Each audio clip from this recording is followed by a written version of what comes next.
আসসালামু আলাইকুম রহমতুল্লাহ। বিসমিল্লাহির রহমানির রহিম। বন্ধুদের মাঝে একটা ভিডিও নিয়ে আসলাম। এই ভিডিওটা হলো কি জানেন, এই যে 12 তারিখে সংসদ জাতীয় নির্বাচন আসতেছে।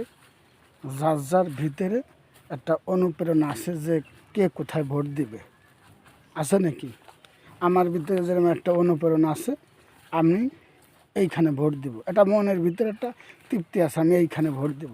সবারই কিন্তু একটা ভিতরে এই সংসদ জাতীয় নির্বাচনে সবারই কিন্তু একটা মনের ভিতর তৃপ্তি আছে যে কে কোথায় ভোট দিবে।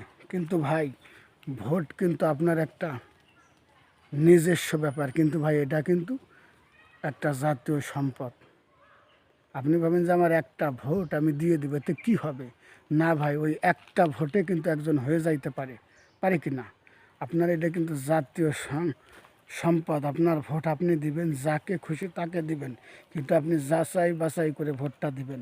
কারণ কি জানেন, আল্লাহ রাব্বুল আলামিন আপনাকে আমাকে এই দুনিয়ায় পাঠাইছে সদাই করার জন্য, কিছুদিনের জন্য। আপনি আজ আছেন, কাল থাকবেন না, কিন্তু আপনি ভাবেন কী নিয়ে রওনা করছেন, এটা ভাবেন।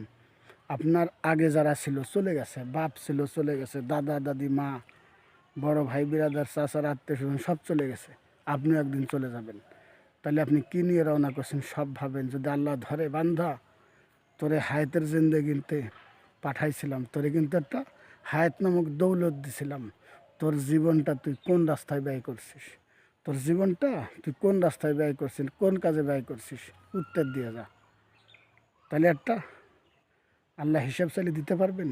পৃথিবীর কোনো মাকলুক যদি আল্লাহ রাব্বুল আলামিন হিসাব চাই দিতে পারবে না। এখান থেকে বলতে হবে যে আল্লাহ বিনা হিসেবে আমাকে জান্নাত দেন। ঠিক আছে, আল্লাহ আমাকে বিনা হিসেবে আমাকে জান্নাত দেন। দোয়ার সময় বলতে হবে। এটা আরবিও একটা দোয়া আছে, বাংলায় বলতে পারেন। কিন্তু মনে রাখবেন, আপনার জাতীয় সম্পদ ভোট।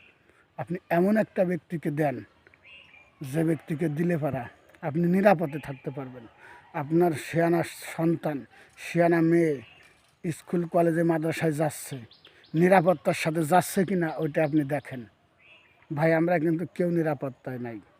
সন্তান বাজারে গেলে ভয় থাকে যে ভালোভাবে বাড়ি আসবে কি না, মেয়ে মাদ্রাসায় স্কুলে গেলে ভয় থাকে ভালোভাবে ফিরে আসবে কি না, অথবা আমার মাঠে সম্পদ রয়েছে ভালোভাবে উঠাই আনতে পারবো কি না, আমার মাঠ চকে অনেক সম্পত্তি রয়েছে ভালোভাবে উঠে আনবো কি না, বাজারে ব্যবসা বাণিজ্যের দোকান রয়েছে ভালোভাবে আনবো কি না, অনেক টেনশন থাকে, থাকে না? এটা মাথায় রাখেন। আপনি এমন একটা লোককে নিযুক্ত করবেন, ভোট দিবেন, নির্বাচিত করবেন, যাতে আপনার সম্পদের নিরাপত্তা থাকে, গ্যারান্টি থাকে, আখেরাতেও আপনার গ্যারান্টি থাকে। এটা আপনি ভাবেন, আপনার ভোট আপনি কাকে দিবেন। ভালোভাবে ভেবে নিযুক্ত হয়ে চিন্তা ভাবনা করে চিন্তাধারা করে আপনার ভোট আপনি দিবেন। ভাই, ভিডিওটা লম্বা করবো না, যদি ভালো লাগে অবশ্যই পাশে থাকবেন, লাইক শেয়ার কমেন্টস করে অন্যকে দেখার সুযোগ করে দেবেন। আল্লাহ হাফেজ। আসসালামু আলাইকুম ওয়া রাহমাতুল্লাহ।